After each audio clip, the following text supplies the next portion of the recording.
गौरी पुत्र गणेश भगवान की जय। जय श्री कृष्णा, राधे राधे। बोलिए श्री सत्यनारायण भगवान की जय। माघ का महीना भगवान श्री लक्ष्मी नारायण जी को अत्यधिक प्रिय है। वैसे तो पूरे माघ मास में श्री सत्यनारायण भगवान की कथा को सुनने से अनंत फलों की प्राप्ति होती है, किंतु माघ पूर्णिमा के दिन श्री सत्यनारायण भगवान की कथा को सुनने से मनुष्यों के सभी पाप और संकट कट जाते हैं तथा सभी मनोकामनाओं की पूर्ति होती है। तो आइए भगवान श्री लक्ष्मी नारायण जी के चरणों का ध्यान करते हुए आज पूर्णिमा के दिन बड़ी ही श्रद्धा और प्रसन्नचित मन से श्री सत्यनारायण भगवान की कथा को सुनते हैं। इस कथा को पूरा अवश्य सुनिएगा। सनातन धर्म से जुड़ा शायद ही कोई ऐसा व्यक्ति होगा जिसने श्री सत्यनारायण कथा का नाम ना सुना हो। इस कथा को सुनने का फल हजारों सालों तक किए गए यज्ञ के बराबर माना जाता है। शास्त्रों के मुताबिक ऐसा माना गया है कि इस कथा को सुनने वाला व्यक्ति अगर व्रत रखता है तो उसके जीवन के दुखों को श्री हरि विष्णु खुद ही हर लेते हैं। स्कंद पुराण के मुताबिक भगवान सत्यनारायण श्री हरि विष्णु का ही दूसरा रूप हैं। इस कथा की महिमा को भगवान सत्यनारायण ने अपने मुख से देवर्षि नारद को बताया है। पूर्णिमा के दिन इस कथा को सुनने का विशेष महत्व है। कलयुग में इस व्रत कथा को सुनना बहुत प्रभावशाली माना गया है। तो हमारी आपसे विनम्र विनती है कि इस कथा को पूरा अवश्य सुनिएगा। जो लोग पूर्णिमा के दिन कथा नहीं सुन पाते हैं वे कम से कम भगवान सत्यनारायण का मन में ध्यान कर लें, विशेष लाभ होता है।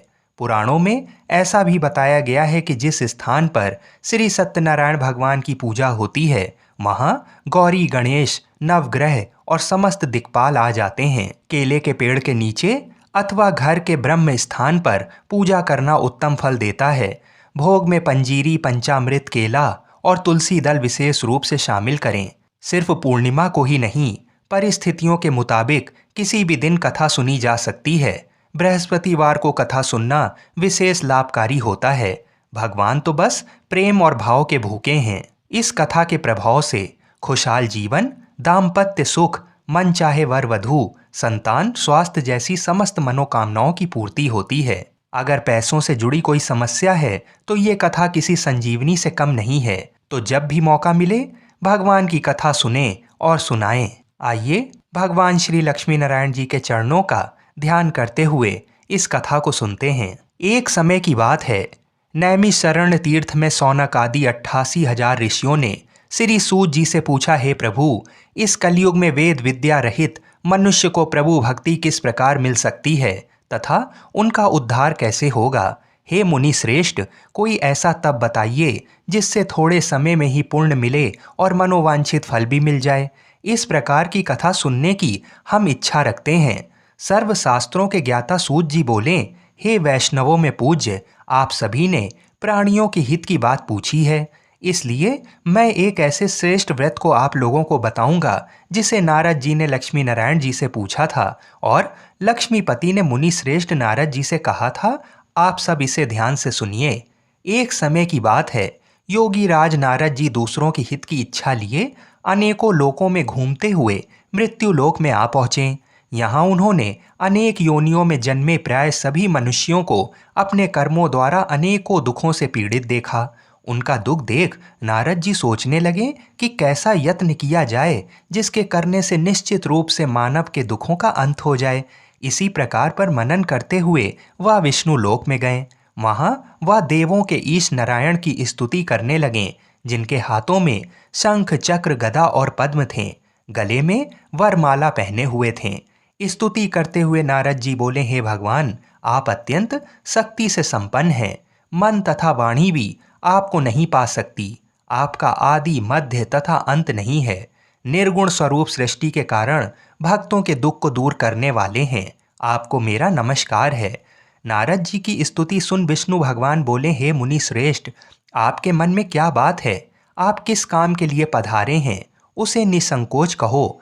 इस पर नारद मुनि बोले कि मृत्यु लोक में अनेक योनियों में जन्मे मनुष्य अपने कर्मों के द्वारा अनेकों दुख से दुखी हो रहे हैं। हे नाथ, आप मुझ पर दया रखते हैं तो बताइए कि वो मनुष्य थोड़े प्रयास से ही अपने दुखों से कैसे छुटकारा पा सकते हैं।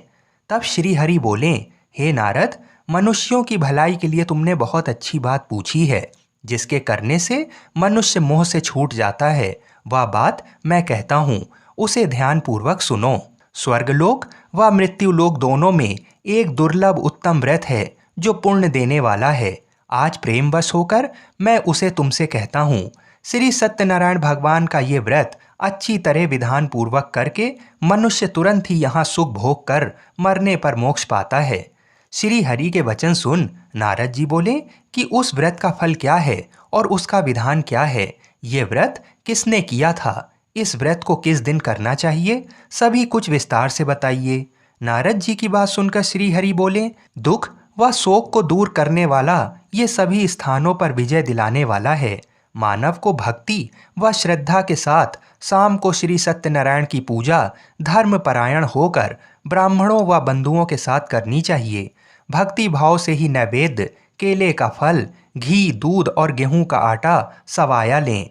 गेहूं के स्थान पर साठी का आटा, शक्कर तथा गुड़ लेकर वह सभी भक्षण योग्य पदार्थों को मिलाकर भगवान का भोग लगाएं। ब्राह्मणों सहित बंधु बांधवों को भी भोजन कराएं। उसके बाद स्वयं भोजन करें। भजन कीर्तन के साथ भगवान की भक्ति में लीन हो जाएं। इस तरह से सत्यनारायण भगवान का ये व्रत करने पर मनुष्य की सारी इच्छाएं निश्चित रूप से पूरी होती हैं। इस कलिकाल अर्थात कलयुग में मृत्यु लोक में मोक्ष का यही एक सरल उपाय बताया गया है। इस प्रकार से श्री सत्यनारायण व्रत कथा का प्रथम अध्याय संपूर्ण हुआ। आप लोग बड़ी श्रद्धा और प्रेम से बोलिए, श्रीमन नारायण नारायण हरि हरि, भजमन नारायण नारायण हरि हरि। बोलिए श्री सत्यनारायण भगवान की जय। मित्रों, अब दूसरा अध्याय सुनिए। सूत जी बोले, हे ऋषियों, जिसने पहले समय में इस व्रत को किया था उसका इतिहास कहता हूँ, इसे ध्यान से सुनो। सुंदर काशीपुरी नगरी में एक अत्यंत निर्धन ब्राह्मण रहता था। भूख प्यास से परेशान वह धरती पर घूमता रहता था। ब्राह्मणों से प्रेम करने वाले भगवान ने एक दिन ब्राह्मण का वेश धारण कर उसके पास जाकर पूछा, हे विप्र, नित्य दुखी होकर तुम पृथ्वी पर क्यों घूमते हो? दीन ब्राह्मण बोला, मैं निर्धन ब्राह्मण हूँ, भिक्षा के लिए धरती पर घूमता हूँ। हे भगवान, यदि आप इसका कोई उपाय जानते हो तो बताइए। वृद्ध ब्राह्मण कहता है कि सत्यनारायण भगवान मनोवांछित फल देने वाले हैं, इसलिए तुम उनका पूजन करो। इसे करने से मनुष्य सभी दुखों से मुक्त हो जाता है। वृद्ध ब्राह्मण बनकर आए सत्यनारायण भगवान उस निर्धन ब्राह्मण को व्रत का सारा विधान बताकर अंतर्ध्यान हो गए। ब्राह्मण मन ही मन सोचने लगा कि जिस व्रत को वृद्ध ब्राह्मण करने को कह गया है, मैं उसे जरूर करूँगा। ये निश्चय करने के बाद उसे रात में नींद नहीं आई। वह सवेरे उठकर सत्यनारायण भगवान के व्रत का निश्चय कर भिक्षा के लिए चला गया। उस दिन निर्धन ब्राह्मण को भिक्षा में बहुत धन मिला, जिससे उसने बंधु बांधवों के साथ मिलकर श्री सत्यनारायण भगवान का व्रत संपन्न किया। भगवान सत्यनारायण का व्रत संपन्न करने के बाद वह निर्धन ब्राह्मण सभी दुखों से छूट गया और अनेक प्रकार की संपत्तियों से युक्त हो गया। उसी समय से ये ब्राह्मण हर माह इस व्रत को करने लगा। इस तरह से सत्यनारायण भगवान के व्रत को जो मनुष्य करेगा वह सभी प्रकार के पापों से छूटकर मोक्ष को प्राप्त होगा। जो मनुष्य इस व्रत को करेगा वह भी दुखों से मुक्त हो जाएगा। सूत जी बोले कि इस तरह से नारद जी से नारायण जी का कहा हुआ श्री सत्यनारायण व्रत को मैंने तुमसे कहा। हे विप्रो, मैं अब और क्या कहूँ? ऋषि बोले, हे मुनिवर, संसार में उस विप्र से सुनकर और किस किस ने व्रत को किया, हम सब इस बात को सुनना चाहते हैं। इसके लिए हमारे मन में श्रद्धा का भाव है। सूत जी बोले, हे मुनियों, जिस जिसने इस व्रत को किया है वह सब सुनो। एक समय वही विप्र धन व ऐश्वर्य के अनुसार अपने बंधु बांधवों के साथ इस व्रत को करने को तैयार हुआ। उसी समय एक लकड़ी बेचने वाला बूढ़ा आदमी आया और लकड़ियां बाहर रखकर अंदर ब्राह्मणों के घर में गया। प्यास से दुखी वह लकड़हारा उनको व्रत करते देख विप्र को नमस्कार कर पूछने लगा कि आप ये क्या कर रहे हैं तथा इसे करने से क्या फल मिलेगा, कृपया मुझे भी बताइए। ब्राह्मण ने कहा कि सब मनोकामनाओं को पूरा करने वाला ये सत्यनारायण भगवान का व्रत है। इनकी कृपा से ही मेरे घर में धन धान्य आदि की वृद्धि हुई है। विप्र से सत्यनारायण व्रत के बारे में जानकर लकड़हारा बहुत प्रसन्न हुआ। चरणामृत लेकर वह प्रसाद खाने के बाद वह अपने घर गया। लकड़हारे ने अपने मन में संकल्प लिया कि आज लकड़ी बेचने से जो धन मिलेगा उसी से श्री सत्यनारायण भगवान का उत्तम व्रत करूंगा। मन में इस विचार को ले बूढ़ा आदमी सिर पर लकड़ियां रख उस नगर में बेचने गया जहां धनी लोग ज्यादा रहते थे। उस नगर में उसे अपनी लकड़ियों का दाम पहले से 4 गुना अधिक मिलता है। बूढ़ा प्रसन्नता के साथ दाम लेकर केले, शक्कर, घी, दूध, दही और गेहूं का आटा ले और सत्यनारायण भगवान के व्रत की अन्य सामग्रियां लेकर अपने घर गया। वहां उसने अपने बंधु बांधवों को बुलाकर विधि विधान से सत्यनारायण भगवान का पूजन और व्रत किया। इस व्रत के प्रभाव से वह बूढ़ा लकड़हारा धन पुत्र आदि से युक्त होकर संसार के समस्त सुख भोग कर अंतकाल में वैकुंठ धाम चला गया। इस प्रकार से श्री सत्यनारायण व्रत कथा का दूसरा अध्याय संपूर्ण हुआ। आप लोग बड़े श्रद्धा और प्रेम से बोलिए श्रीमन नारायण नारायण हरि हरि, भजवन नारायण नारायण हरि हरि। बोलिए श्री सत्यनारायण भगवान की जय। मित्रों, अब श्री सत्यनारायण कथा का तीसरा अध्याय सुनिए। सूत जी बोले, हे श्रेष्ठ मुनियों, अब आगे की कथा कहता हूँ। पहले समय में उल्कामुख नाम का एक बुद्धिमान राजा था। वह सत्यवक्ता और जितेंद्रिय था। प्रतिदिन देव स्थानों पर जाता और निर्धनों को धन देकर उनके कष्ट दूर करता था। उसकी पत्नी कमल के समान मुख वाली तथा सती साध्वी थी। भद्रशिला नदी के तट पर उन दोनों ने श्री सत्यनारायण भगवान का व्रत किया। उसी समय साधु नाम का एक वैश्य आया। उसके पास व्यापार करने के लिए बहुत सा धन भी था। राजा को व्रत करते देखकर वह विनय के साथ पूछने लगा, हे राजन, भक्ति भाव से पूर्ण होकर आप ये क्या कर रहे हैं? मैं सुनने की इच्छा रखता हूँ, तो आप मुझे बताइए। राजा बोला, हे साधु, अपने बंधु बांधवों के साथ पुत्र आदि की प्राप्ति के लिए एक महाशक्तिमान श्री सत्यनारायण भगवान का व्रत व पूजन कर रहा हूँ। राजा के वचन सुन साधु आदर से बोला, हे राजन, मुझे इस व्रत का सारा विधान कहिए। आपके कथानुसार मैं इस व्रत को करूँगा। आपके कथानुसार मैं भी इस व्रत को करूँगा। मेरी भी संतान नहीं है और इस व्रत को करने से निश्चित रूप से मुझे संतान की प्राप्ति होगी। राजा से व्रत का सारा विधान सुन व्यापार से निवृत्त हो वह अपने घर गया।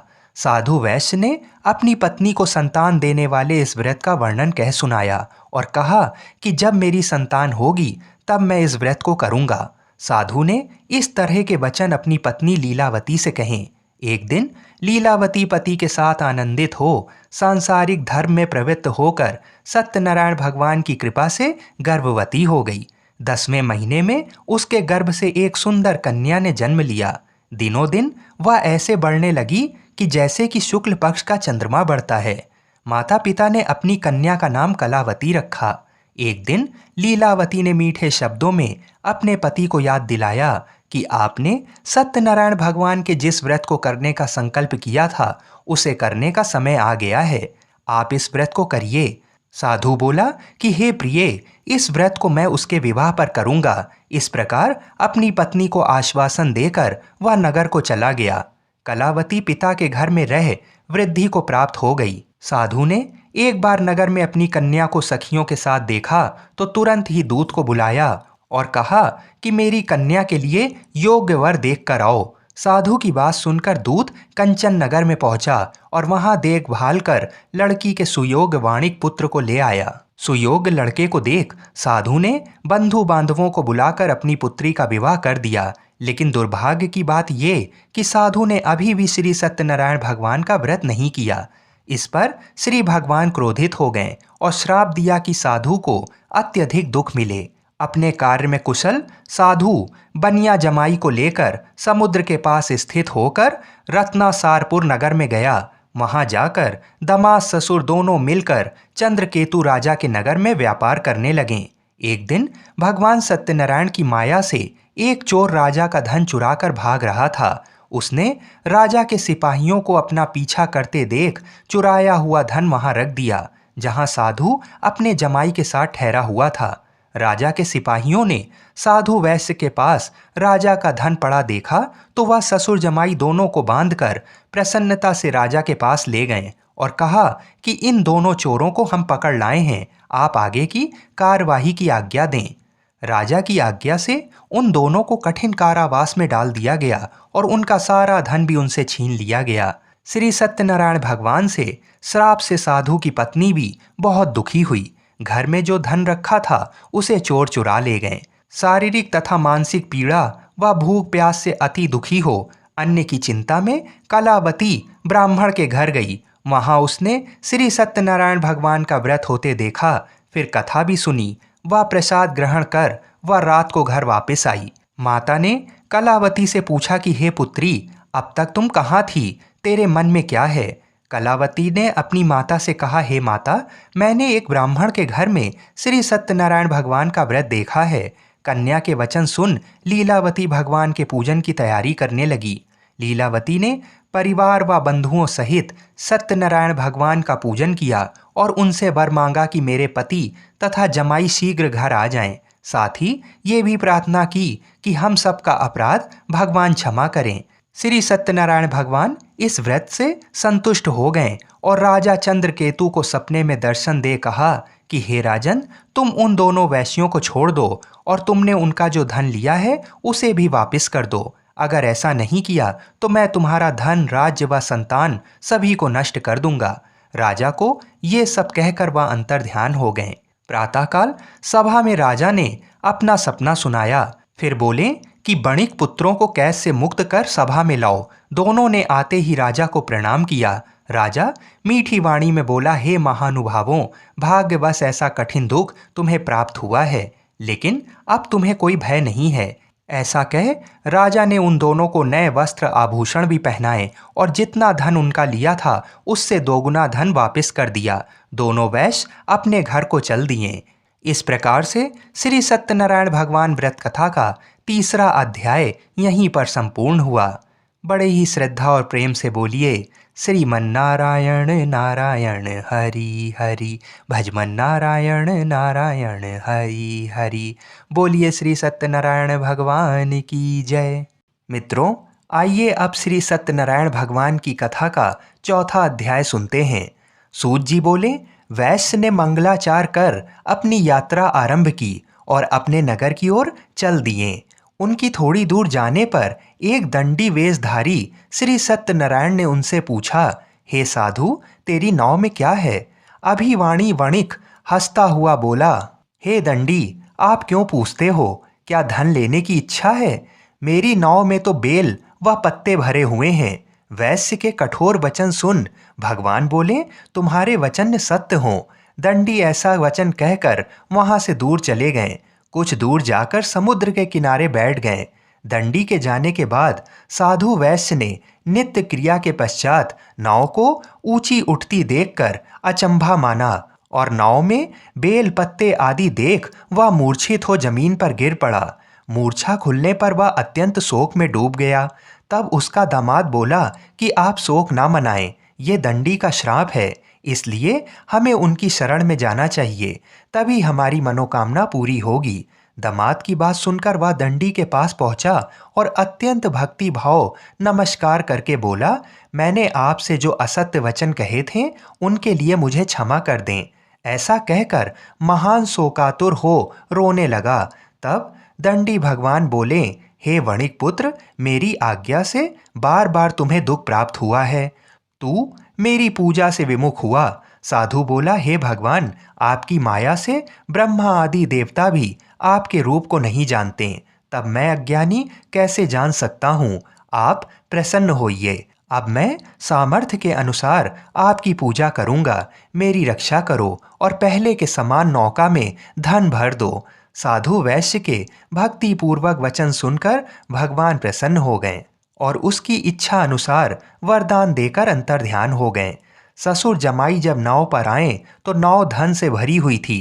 फिर वही अपने अन्य साथियों के साथ सत्यनारायण भगवान का पूजन कर अपने नगर को चल दिए।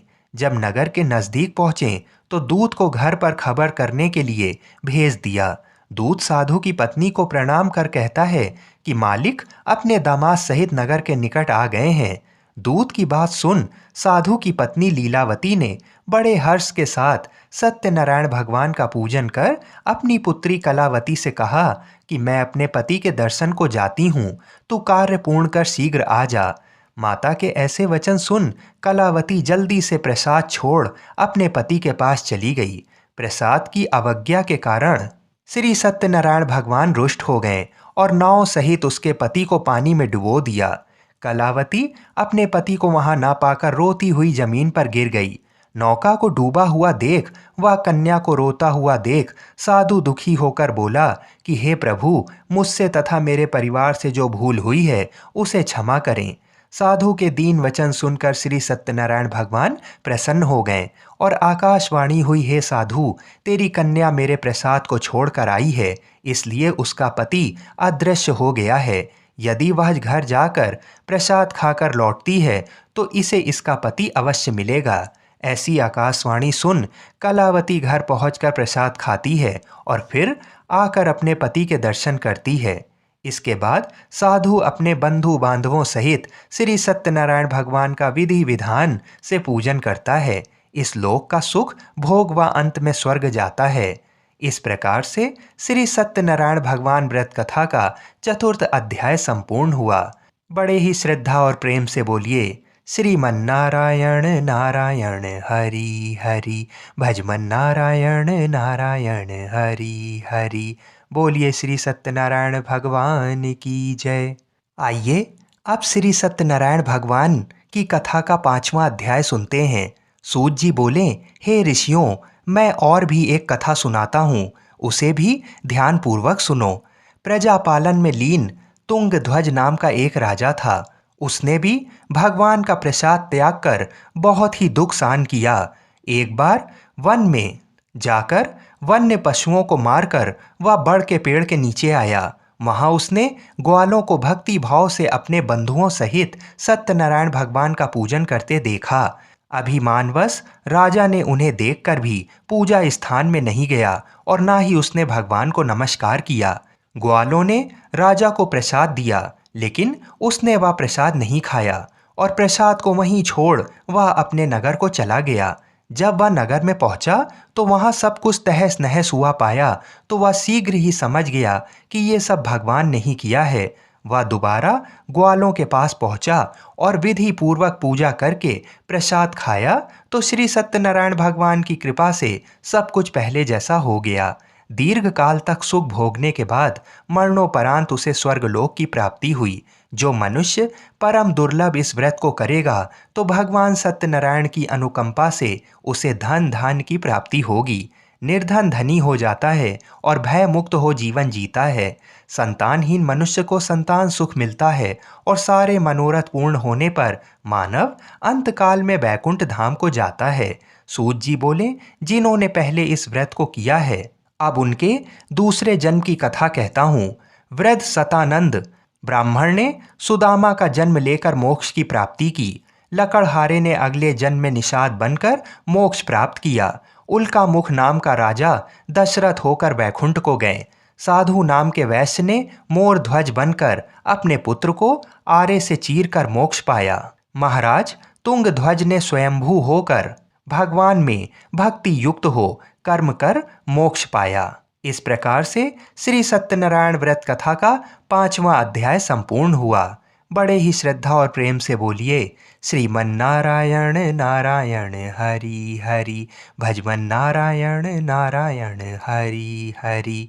बोलिए श्री सत्यनारायण भगवान की जय। आइए अब श्री सत्यनारायण भगवान की आरती सुनते हैं। जय श्री लक्ष्मी रमणा, स्वामी जय लक्ष्मी रमणा, सत्यनारायण स्वामी, सत्यनारायण स्वामी, जनपातक हरणा। ओम जय लक्ष्मी रमणा, रत्न जड़ित सिंहासन, अद्भुत छवि राजय, स्वामी अद्भुत छवि राजय। नाद करद निरंतर, नाद करद निरंतर, घंटा ध्वनि बाजे।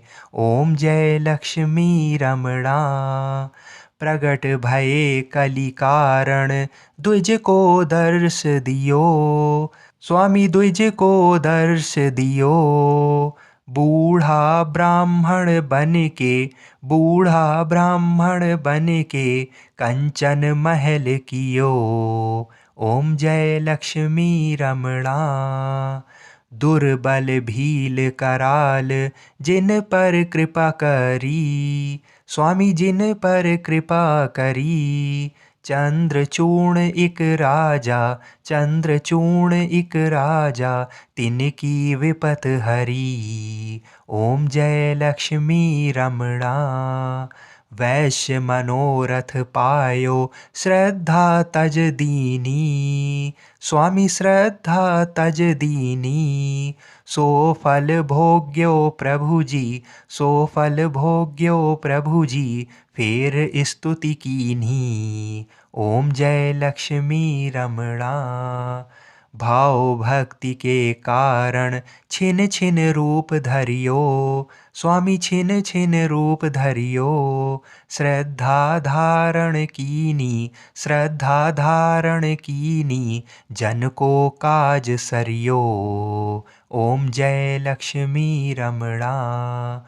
ग्वाल बाल संग राजा, बन में भक्ति करी। स्वामी बन में भक्ति करी। मन वांछित फल दीना, मन वांछित फल दीना, दीन दयाल हरि। ओम जय लक्ष्मी रमणा। चढ़त प्रसाद सवाया, कदली फल मेवा। स्वामी कदली फल मेवा। धूप दीप तुलसी से, धूप दीप तुलसी से, राजी सत देवा। ओम जय लक्ष्मी रमणा। श्री सत्यनारायण जी की आरती जो कोई नर गावे। स्वामी आरती जो कोई नर गावे। कहत शिवानंद स्वामी, कहत शिवानंद स्वामी, मन वांछित फल पावे। ओम जय लक्ष्मी रमणा। बोलिए श्री सत्यनारायण भगवान की जय। मित्रों, पूरी सत्यनारायण व्रत कथा का निहितार्थ ये है कि लौकिक एवं परलौकिक हितों की साधना के लिए मनुष्य को सत्य आचरण का व्रत लेना चाहिए। सत्य ही भगवान है, सत्य ही विष्णु है। लोक में सारी बुराइयों, सारे कलेशों, सारे संघर्षों का मूल कारण है सत्य आचरण का अभाव। सत्यनारायण व्रत कथा पुस्तिका में इस संबंध में एक श्लोक है जिसका अर्थ है, सत्यनारायण व्रत का अनुष्ठान करके मनुष्य सभी दुखों से मुक्त हो जाता है। कली काल में सत्य की पूजा विशेष रूप से फलदायी है। सत्य के अनेक नाम हैं, यथा सत्यनारायण, सत्यदेव, सनातन, सत्य रूपी विष्णु। भगवान कलयुग में अनेक रूप धारण करके लोगों को मनवांछित फल देंगे। इसी प्रकार से श्री सत्यनारायण व्रत कथा संपूर्ण हुई। श्रीमन नारायण नारायण हरि हरि, भजमन नारायण नारायण हरि हरि। बोलिए श्री सत्यनारायण भगवान की जय। जय जय श्री राधे।